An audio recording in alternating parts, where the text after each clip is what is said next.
Gentle Hand by Marie Roberts Reinhart. I didn't hear the maiden's name, but in my thought I have ever since called her Gentle Hand. What a magic lay in her touch! It was wonderful. When and where it matters not now to relate, but once upon a time as I was passing through a thinly peopled district of country, night came down up me almost unawares. Being on foot, I could not hope to gain the village toward which my steps were directed until a late hour, and I therefore preferred seeking shelter in the night's lodging at the first humble dwelling that presented itself. Dusky twilight was giving place to deeper shadows when I found myself in the vicinity of a dwelling, from the small uncurtained windows of which the light shone with a pleasant promise of a good cheer and comfort. The house stood within an enclosure and a short distance from the road along which I was moving with wearied feet.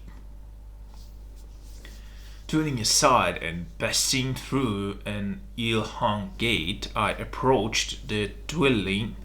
Slowly the gate swung on its wooden hinges, and the rattle of its latch in closing did not disturb the air until I had nearly reached the little porch in front of the house, in which a slender girl who had noticed my entrance stood awaiting my arrival. A deep, quick bark answered, almost like an echo, in the sound of the shutting gate, and sudden as an apparition, the form of an immense duck loomed in the doorway. I was now near enough to see the savage aspect of the animal and the gathering motion of his body as he prepared to bound forward up me. His wolfish growl was really fearful. At the instant when he was about to spring, a light hand was laid upon his shaggy neck, and a low word spoken.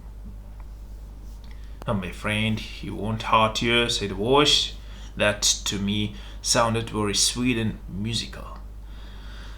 I now came forward, but in some doubt as to the young girl's power over the beast, on whose rough neck her almost childish hand still lay. The dog did not seem by any means reconciled to my approach, and growled wickedly his dissatisfaction. "Go in, tiger," said the girl, not in a voice of authority, yet in her gentle tones was the consciousness that she would be obeyed, and as she spoke she lightly bore up the animal with her hand, and he turned away and disappeared within the dwelling. "Who's that?" A rough voice asked the question, and now a heavy-looking man took the dog's place in the door. "Who are you? What's wanted?" There was something very harsh and forbidding in the way the man spoke. The girl now laid her hand upon his arm and leaned with a gentle pressure against him. "How far is it to G?" I asked, not deeming it best to say in the beginning that I sought a resting place for the night. "To G?" growled the man, but not so harshly as at first. "It's good 6 miles from here." "A long distance, and I am a stranger and on foot," said. "If you can make room for me until morning, I will be very thankful." I saw the girl's hand move quickly up his arm until it rested on his shoulder, and now she leaned to him still closer. "Come in, we'll try what can be done for you." There was a change in the man's voice that made me wonder. I entered a large room in which blazed a brisk fire. Before the fire sat 2 stout lads, who turned upon me their heavy eyes with no very welcome greeting. A middle-aged woman was standing at a table, and two children were amusing themselves with a kitten on the floor. "A stranger, mother," said the man who had given me so rude a greeting at the doctor, "and he wants us to let him stay all night." The woman looked at me doubtingly for a few moments and then replied coldly, "Don't keep a public house." "I'm aware of that, ma'am," said I, "but night has overtaken me, and it's a long way yet to G."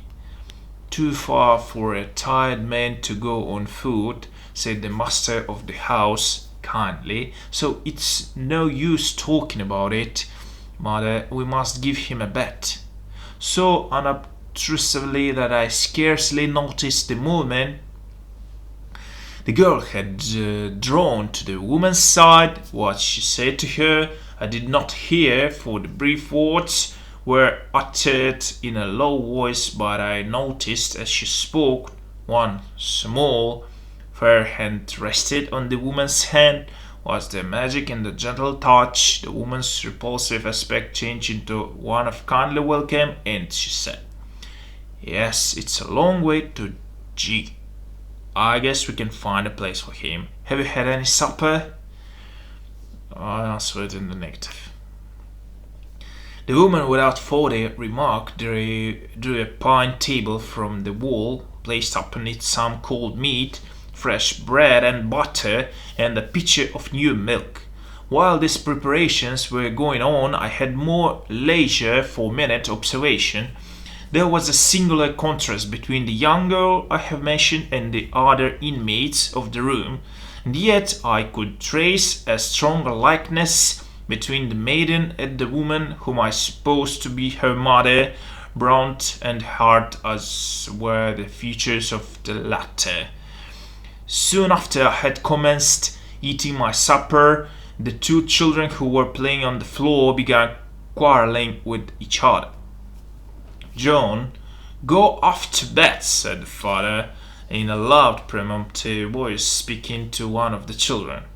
But John, though he could not help hearing, did not choose to obey. "Do you hear me, sir? Off with you," repeated the angry father. "I don't want to go," whined the child. "Go, I tell you, this minute." Still there was not the slightest movement to obey, and the little fellow looked the very image of rebellion.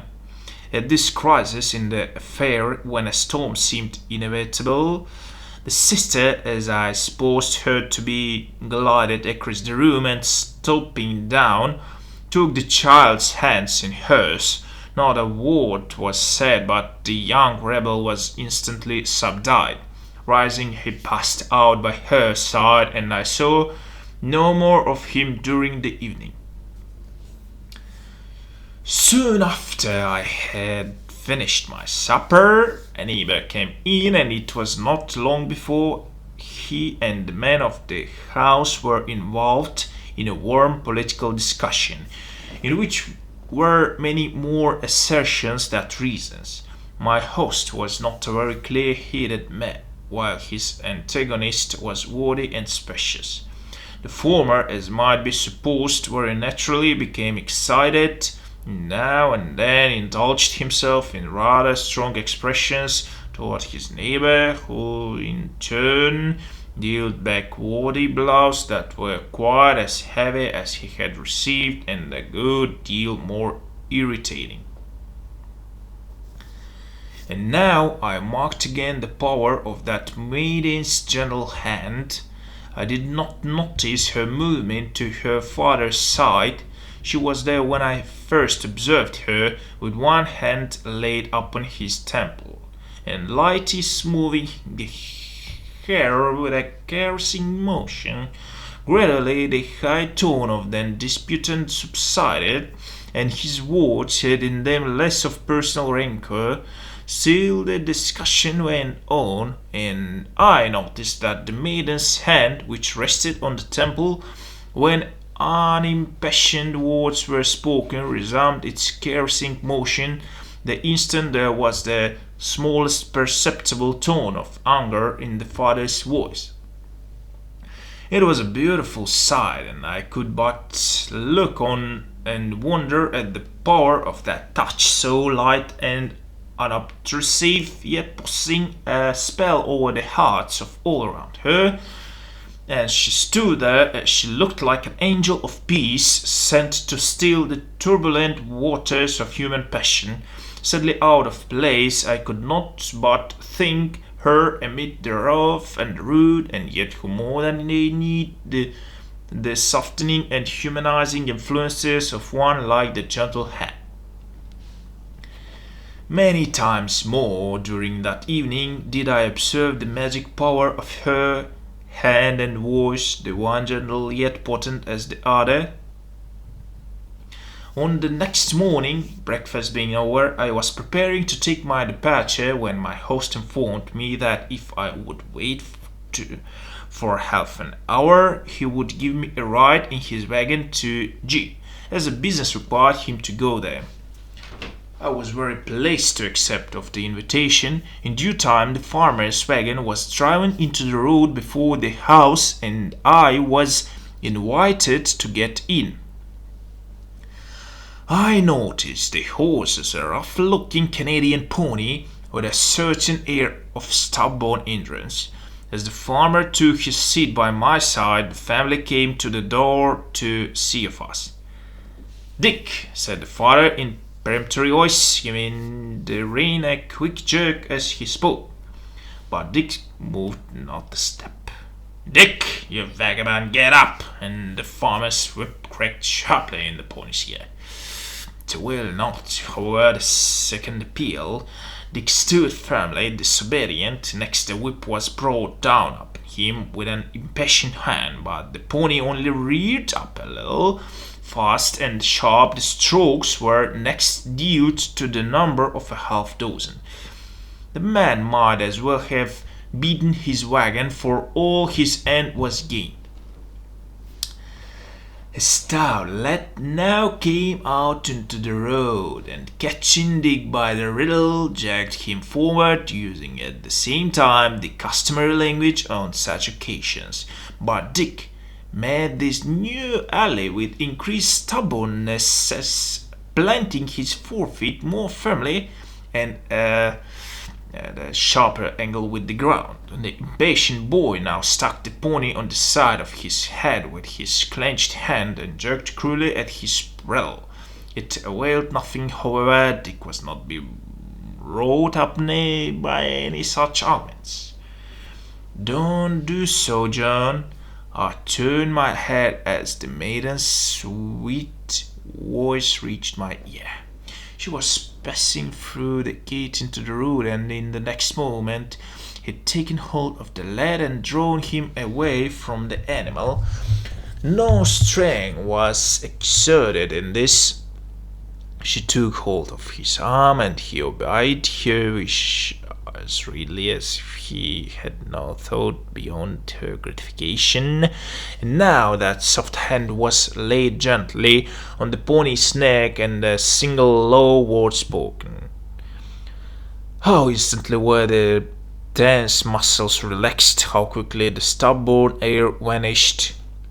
"Poor Dick," said the maiden, as she stroked his neck lightly or softly patted it with a childlike hand. "Now go along, you provoking fellow," she added in a half-chiding yet affectionate voice, as she drew up in the bridle. The pony turned toward her and rubbed his head against her arm for an instant or two. Then, pricking up his ears, he started off with a light, cheerful trot and went on his way as freely as if no silly crotch had ever entered his stubborn brain. "What a wonderful power that hand possesses," said I, speaking to my companion as we rode away. He looked at me for a moment as if my remark had occasioned surprise. Then a light came into his countenance, and he said briefly, "She is good, everybody, and everything loves her." Was that indeed the secret of her power? Was the quality of her soul perceived in the impression of her hand, even by Brood Bess? The father's explanation was doubtless the true one, yet have I ever since wondered, and still do wonder, at the potency which lay in that maiden's magic touch. I've seen something of the same power showing itself in the loving and the good, but never to the extent as intense in her whom, for a better name, I must call gentle hand. A gentle touch, a soft word. Ah, how few of us, when the will is strong with its purpose, can believe in the power of agency so apparently insignificant.